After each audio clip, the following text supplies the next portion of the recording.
Video اگر اچھی لگے تو ویڈیو کو لائک کیجیے اور چینل کو سبسکرائب کیجیے۔ فضائل اعمال میں فضائل رمضان کی تعلیم شروع ہو رہی ہے۔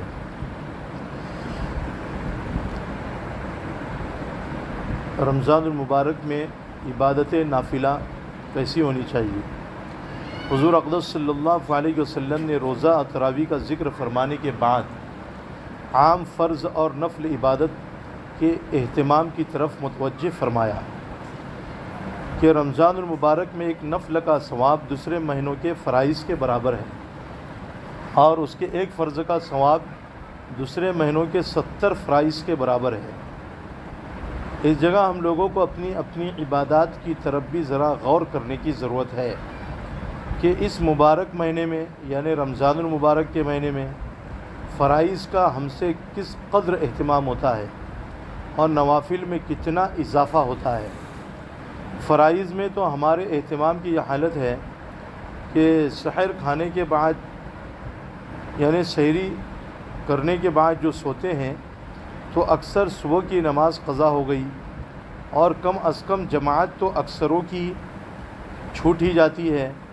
گویا سحر کھانے کا شکریہ ادا کیا کہ اللہ کے سب سے زیادہ محترم بشان فرض کو یا بالکل قضا کر دیا یا کم از کم ناقص کر دیا کہ بغیر جماعت کے نماز پڑھنے کو اہل اصول نے ادائے ناقص فرمایا ہے، یعنی ادا تو ہوگی لیکن مکمل نہیں ہوگی، جماعت کا ثواب نہیں ملے گا۔ اور حضور اکرم صلی اللہ علیہ وسلم کا تو ایک جگہ ارشاد ہے کہ مسجد کے قریب رہنے والوں کی تو گویا نماز بغیر مسجد کے ہوتی ہی نہیں، یعنی بعض حدیث میں یہ بھی بات آئی ہے۔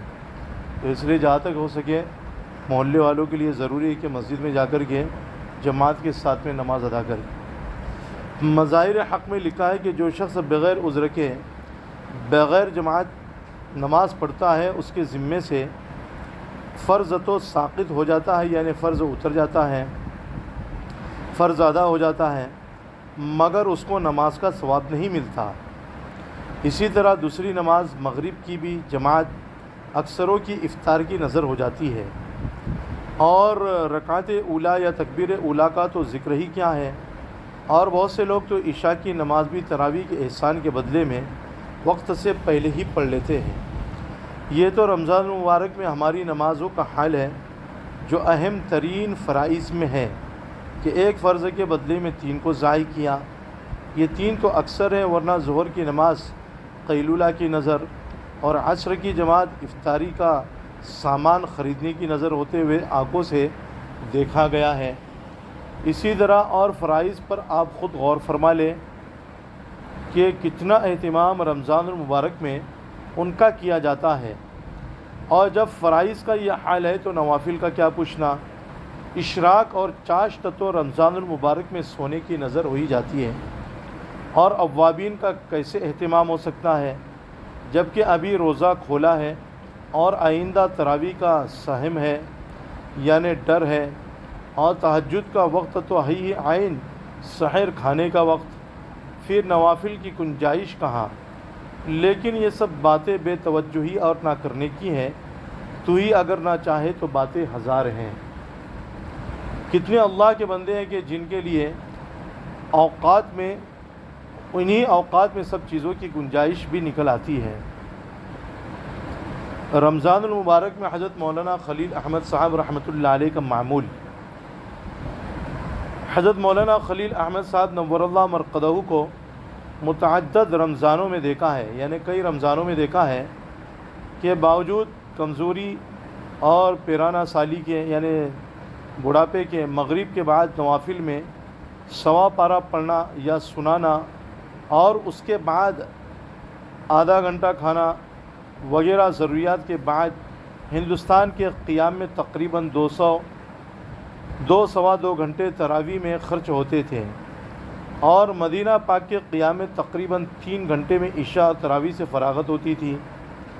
اس کے بعد آپ حسب اختلاف موسم یعنی جیسے جیسے موسم بدلتا اس کے اعتبار سے 2-3 گھنٹے آرام فرمانے کے بعد تہجد میں تلاوت فرماتے، اور صبح سے نصف گھنٹہ یعنی آدھا گھنٹہ قبل سحر تناول فرماتے تھے، یعنی سحری کھاتے تھے۔ اس کے بعد سے صبح کی نماز تک کبھی حفظ تلاوت فرماتے ہیں اور کبھی اوراد اور وظائف میں مشغول رہتے ہیں۔ اسفار یعنی چاندنی میں صبح کی نماز پڑھ کر اشراق تک مراقب رہتے، یعنی اللہ کی طرف دھیان اور توجہ لگا کر بیٹھے رہا کرتے، اور اشراق کے بعد تقریباً 1 گھنٹہ آرام فرماتے ہیں۔ اس کے بعد سے تقریباً 12 بجے تک اور گرمیوں میں 1 بجے تک بذل المجہود تحریر فرماتے ہیں۔ یہ ابو داؤد شریف کی شرح ہے بذل المجہود، اور یہ عربی زبان میں ہے، یعنی اس کو لکھتے ہیں، اور ڈاک وغیرہ ملاحظہ فرما کر جواب لکھاتے۔ اس کے بعد ظہر کی نماز تک آرام فرماتے ہیں اور ظہر سے عصر تک تلاوت فرماتے ہیں۔ عصر سے مغرب تک تسبیح میں مشغول رہتے ہیں اور حاضرین سے بات چیت بھی فرماتے ہیں۔ بذل المجہود ختم ہو جانے کے بعد صبح کا کچھ حصہ تلاوت میں اور کچھ کتابوں کے دیکھنے میں۔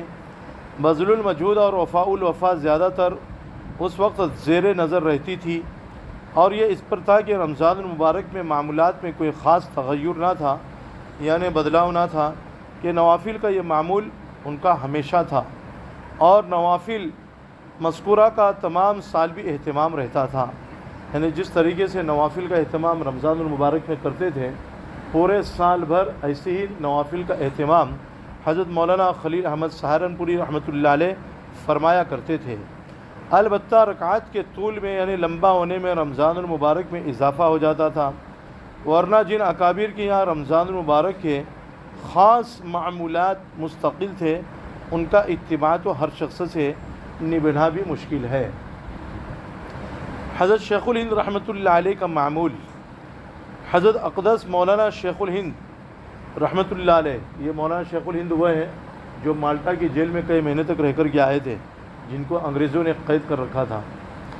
حضرت اقدس مولانا شیخ الہند رحمۃ اللہ علیہ تراویح کے بعد سے صبح کی نماز تک نوافل میں مشغول رہتے تھے، اور ایک کے بعد دیگرے، یعنی ایک کے بعد دوسرے متفرق الگ الگ حفاظ سے، حافظوں سے کلام مجید سنتے رہتے تھے۔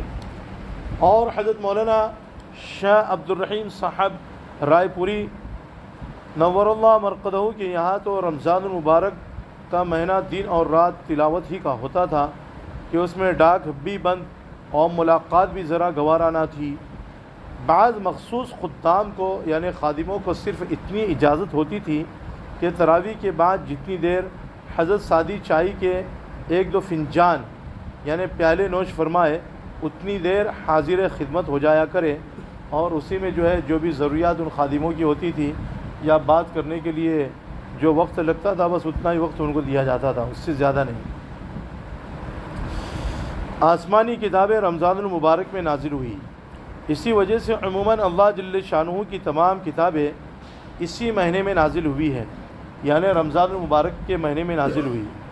چنانچہ قرآن پاک لوح محفوظ سے آسمان دنیا پر تمام کا تمام اسی مہینے میں نازل ہوا، اور وہاں سے حسب موقع یعنی جیسے جیسے ضرورت پڑتی گئی تھوڑا تھوڑا 23 سال کے عرصے میں نازل ہوا۔ اس کے علاوہ حضرت ابراہیم علی نبینا و علیہ الصلاۃ والسلام کے صحیفے اسی مہینے کی 1 یا 3 تاریخ کو عطا ہوئے، اور حضرت داؤد علیہ السلام کو زبور 18 یا 12 رمضان کو ملی، اور حضرت موسیٰ علیہ السلام کو توریت 6 رمضان المبارک کو عطا ہوئی، اور حضرت عیسیٰ علیہ السلام کو انجیل 12 یا 13 رمضان المبارک کو ملی، جس سے معلوم ہوتا ہے کہ اس مہینے کو کلام الہی کے ساتھ خاص مناسبت ہے۔ اسی وجہ سے تلاوت کی کثرت اس مہینے میں منقول ہے، اور مشائخ کا معمول ہے حضرت جبرائیل علیہ السلام ہر سال رمضان میں تمام قرآن شریف نبی کریم صلی اللہ علیہ وسلم کو سناتے تھے، اور بعض روایات میں آیا ہے کہ نبی کریم صلی اللہ علیہ وسلم سے سنتے بھی تھے۔ علماء نے ان دونوں حدیثوں کے ملانے سے قرآن پاک کے دور کرنے کا جو عام طور سے رائج ہے یعنی رواج ہے، استحباب نکالا ہے، یعنی سننے سنانے سے ثواب ملتا ہے، اور اگر سنیں گے نہیں سنائیں گے نہیں تو نہ ثواب ملے گا اور نہ گناہ ملے گا، اور اپنا یاد کرنے سے بھی آدمی کو ثواب ملتا رہے گا۔ بالخصوص تلاوت کا خاص اہتمام جتنا بھی ممکن ہو سکے کرے، اور جو وقت تلاوت سے بچے اس کو بھی ضائع کرنا مناسب نہیں ہے، کہ نبی کریم صلی اللہ علیہ وسلم نے اسی حدیث کے آخر میں 4 چیزوں کی طرف خاص طور سے متوجہ فرمایا اور اس مہینے میں ان کی کثرت کا حکم فرمایا۔ نمبر 1 کلمہ طیبہ اور نمبر 2 استغفار، یعنی ان دونوں کی رمضان المبارک میں کثرت کرنی چاہیے، زیادہ سے زیادہ کلمہ طیبہ پڑھتے رہنا چاہیے اور اللہ سے مغفرت طلب کرتے رہنا چاہیے، کیونکہ ہم میں سے ہر ایک آدمی گنہگار ہے۔ اور جنت کے حصول اور دوزخ سے بچنے کی دعا، یعنی جنت اللہ تعالیٰ سے مانگتے رہے کہ اللہ ہم سب کو جنت عطا فرما اور دوزخ سے ہم سب کی حفاظت فرما۔ اس لیے جتنا بھی وقت مل سکے ان چیزوں میں صرف کرنا، یعنی لگانا، سعادت سمجھے، نیک بختی سمجھے، خوش قسمتی سمجھے، اور یہی نبی کریم صلی اللہ علیہ وسلم کے ارشاد مبارک کی قدر ہے۔ کیا دقت ہے کہ اپنے دنیاوی کاروبار میں مشغول رہتے ہوئے زبان سے درود شریف یا کلمہ طیبہ کا بھی ورد رہے اور کل کو یہ کہنے کا منہ باقی نہ رہے کہ ہم جو یہ تمام نہیں کرتے تھے۔ اس مہینے کی چند خصوصیات ہے، یعنی رمضان المبارک کی۔ اس کے بعد نبی کریم صلی اللہ علیہ وسلم نے اس مہینے کی کچھ خصوصیت ہے اور آداب ارشاد فرمائے۔ اولاً یہ کہ یہ صبر کا مہینہ ہے۔ کون سا مہینہ؟ ہاں، رمضان المبارک کا مہینہ۔ ویسے تو سب مہینے صبر کے ہیں، لیکن رمضان المبارک میں چونکہ یعنی ڈائبٹیز کم ہو جاتا ہے، بلڈ پریشر بڑھ جاتا ہے، تو اس لیے حضور نے خصوصاً جو ہے رمضان المبارک کو صبر کا مہینہ فرمایا ہے۔ یعنی اگر روزہ وغیرہ میں کچھ تکلیف ہو تو اسے ذوق اور شوق سے برداشت کرنا چاہیے، یہ نہیں کہ مار دھاڑ، ہول پکار، جیسا کہ اکثر لوگوں کی گرمی کے رمضان میں عادت ہوتی ہے۔ اسی طرح اگر اتفاق سے سحر نہ کھائی گئی، یعنی سحری نہیں کھائی گئی، تو صبح سے ہی روزے کا سوگ شروع ہو گیا۔ اسی طرح رات کی تراویح میں اگر دقت ہو، تکلیف ہو، تو اس کو بڑی بشاشت سے، خوشی سے برداشت کرنا چاہیے۔ اس کو مصیبت اور آفت نہ سمجھے کہ یہ بڑی سخت محرومی کی بات ہے۔ ہم لوگ دنیاوی معمولی اغراض کی بدولت کھانا پینا، راحت اور آرام سب چھوڑ دیتے ہیں، تو کیا رضائی الہی کے مقابلے میں، اللہ کے خوشنودی کے مقابلے میں ان چیزوں کی کوئی وقعت ہو سکتی ہے؟ پھر ارشاد ہے کہ یہ غم خواری کا مہینہ ہے، یعنی ہمدردی کا مہینہ ہے، یعنی غربا مساکین کے ساتھ مدارات کا برتاؤ کرنا، ہمدردی کا برتاؤ کرنا۔ اگر 10 چیزیں اپنی افطاری کے لیے تیار کی ہیں تو 2-4 غریبوں کے لیے بھی کم از کم ہونی چاہیے، ورنہ اصل تو یہ تھا کہ ان کے لیے اپنے سے افضل نہ ہوتا تو مساواتی ہوتی، برابری ہوتی۔ غرض جس قدر بھی ہمت ہو سکے اپنے افطار اور سحر کے کھانے میں غریبوں کا حصہ بھی ضرور لگانا چاہیے۔